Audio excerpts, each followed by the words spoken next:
Let me begin by welcoming the President of the World Bank, Mr. David Malpass, to Pakistan and to the State Bank of Pakistan. A first time for him, and I hope not the last time for him to be here. I had the pleasure of seeing him yesterday in Islamabad with the Prime Minister, and am very happy that he was able to make the time in his busy schedule to visit us today at the launch of this very important event. Let me also welcome the senior staff from the World Bank who are accompanying him, Ms. Jela, Mr. Hartwig, and Mr. Ilango, amongst others who are here. And at the very beginning, Mr. President, let me tell you that we at the State Bank have very much appreciated the help that we have gotten from the World Bank in the area, and particularly the help from your staff in the Payments Development Group. This is one example where the World Bank has teamed up very well to assist the authorities, and my staff are full of nothing but praise for your staff who have worked with us in this area. So I thank you for that, and I thank all the cooperation we've received from the World Bank's office in Pakistan. But most importantly, let me welcome all the stakeholders who are here in the audience today.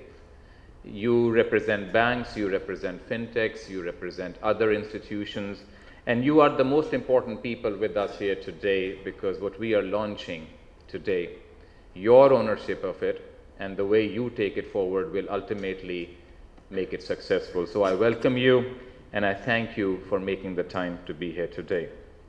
The State Bank of Pakistan in 2015 published its Vision 2020, which laid out its strategic objectives for the coming 5 years. Now, development of a national payment systems strategy was one of the core objectives of this strategy. And today I'm very glad that with the help of the World Bank, we are being able to launch this. In very simple terms, this strategy lays out a roadmap for a modern and robust digital payments network. And the main reason we are holding this event today is to bring attention to this important area and to signal that this will be a key priority of the State Bank going forward. As you know, for the last couple of years especially, the State Bank of Pakistan has been very preoccupied with perhaps slightly bigger order issues of external sustainability and dealing with the level of reserves that was falling. But with our recent reforms and the preliminary signs of positive progress that has been made, we on our end are increasingly shifting our focus to structural areas in the financial sector where reforms are overdue. And making a push on the digital payments strategy is one area that we are planning to push forward. But why is it important to have a digital payment strategy? And this is the first question that I want to address, and I want to talk about what are the benefits of this to the people, setting aside the fancy pictures that you will see and the jargon that you see. Ultimately, why should this be relevant for the people? Well, in very simple terms, the key goal of this strategy and the key results of its implementation will be that it will make it easier for the people to access the financial system. Right now, the primary way for people to do this is through banks. We have our banker friends in the audience, in fact, and they have made important progress in the area of making banking services accessible to people. I'd particularly like to mention the efforts of HBL, of Telenor Microfinance Bank, of Mobilink Bank, Bank Al Falah, Bank Al Habib, to name just a few, which have worked hard to make it easier for people to access finance and for the onboarding of merchants. If I have not mentioned other banks, it's not because you're not doing good work, it's just that these are some of the examples that particularly come to our mind. At the same time, our banker friends will, I am sure, realize that there is a lot more to be done to make it easier for people to access the financial system. This strategy that we are launching today will make it easier for new companies to enter the market and ultimately make it easier for people to access the system, which means for the people, it will be easier to make payments, it will be easier to receive payments, it will be easier to save, and it will be easier to plan for your financial future.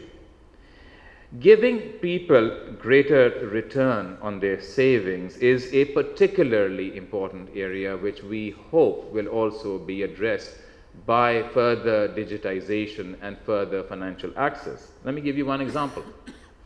It is unfortunate today that, given that our policy rate, which is so much in discussion, is 13.25%, yet if you look at the average savings interest rate that is given to the bank's customers on the stock of all outstanding deposits, that's only about 6.5%.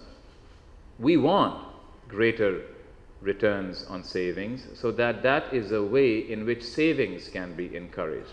And therefore, digital inclusion is very much part of our strategy to encourage savings, which ultimately will provide the pool of domestic resources for financing investment, and for Pakistan to have to rely less on external inflows for financing our investment. So we think that this payments strategy and its implementation will give more financial power in the hands of the people. And in many areas, it will give competition to banks. I hope that our friends in the banks will welcome this competition, not resist it, and realize that they will stand more to benefit from the total size of the pie that will be increased as a result of the successful implementation of this strategy. Now, making it easier to access the financial system is one key benefit of this strategy. But another very important benefit to us in the State Bank is that this is going to help promote our agenda on financial inclusion, and particularly helping women to gain access in the financial system. Pakistan currently ranks low overall in terms of financial inclusion, and particularly on the gender balance in financial inclusion. At the same time, as women do not have accounts at the same rate as in other countries, many women do have mobile phones, which is one way in which this agenda helps. As one example, if we can make it easier for women to get access to the financial system on their phones, we can help to reduce the gender gap in financial inclusion. In this area, I feel one of our key stakeholders is men.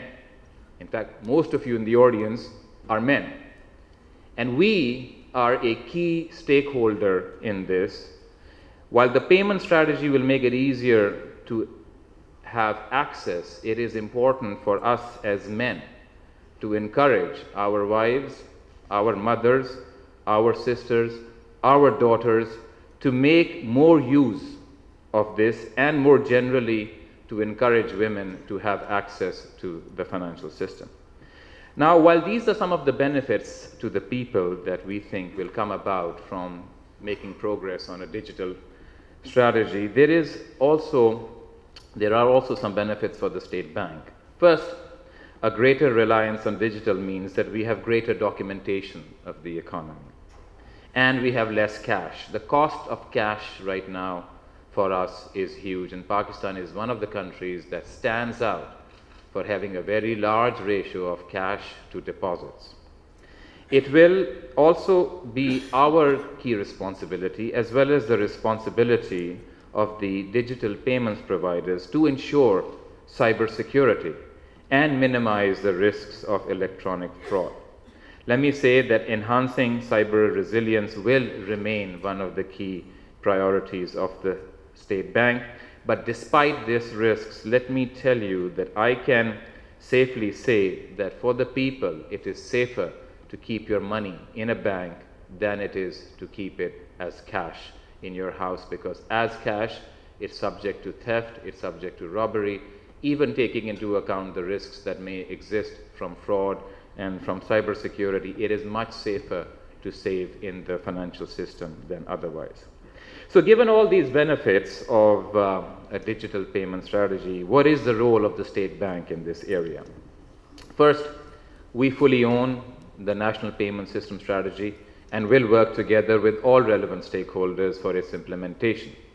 The State Bank will collaborate with the federal and provincial governments, regulatory bodies, banks, non-banks, and other main players in the payments ecosystem to play its role in achieving the targets that have been laid down. As you are aware, we've been working with the World Bank. We've been engaged with them for some time. We organized a digital payments workshop earlier last month in which some of you as key stakeholders were present, in which we developed some key action items that had to be undertaken. Some of those included commitments on the part of the State Bank. One of those had to do with the rules for digital onboarding of merchants to widen the digital payment space in Pakistan. And I'm happy to say that we had promised to you that we would do it by the end of the month, and I have already signed those. So those should be coming out very shortly over the weekend, I expect. As the lead implementer in this space, the State Bank has already made significant progress on the responsibilities assigned to the different parties for accelerating the licensing of non-bank e-money institutions as well. I am pleased to say that the State Bank as a regulator has always adopted a proactive approach to innovation. Going forward, as part of the implementation strategy, the State Bank will continue to focus on strengthening the legal and regulatory framework to bring it in line with international best practice. And as I mentioned earlier, our main areas of focus would be digitizing retail payments, for which we have to find ways of increasing digital access points and introducing new digital instruments in the country. We would like to give the challenging target of digitizing 1 million new informal merchant locations within the next 3 years. We will also continue to engage and fully support the federal and provincial governments for digitizing their collections and payments. Let me come to one very important area which the State Bank has been promoting and I feel will be critical for making progress on this space, and that is to implement the micropayment gateway that some of you are familiar with. This would be the faster payment system of Pakistan. It will make it much easier for people to connect and send and receive money as well as to save. And this new and advanced payment system will give an extraordinary opportunity to service providers in the country to offer innovative and a wide variety of digital solutions.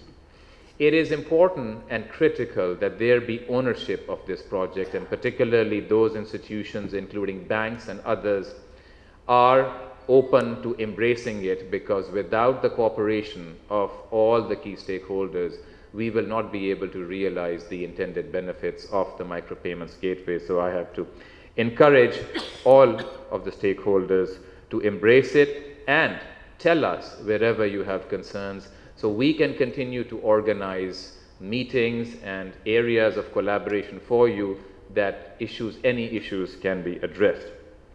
When we met about a month ago with many of you stakeholders, some key issues were identified by you. And I'm very happy to say that the Prime Minister of Pakistan has agreed to take 3 of the key actions that you had identified. The first was the interoperability of the USSD channels that requires action on the part of the Pakistan Telecom Authority. In simple words, this is going to make it easy if you have an EasyPaisa account to send money to somebody who has a M-wallet in some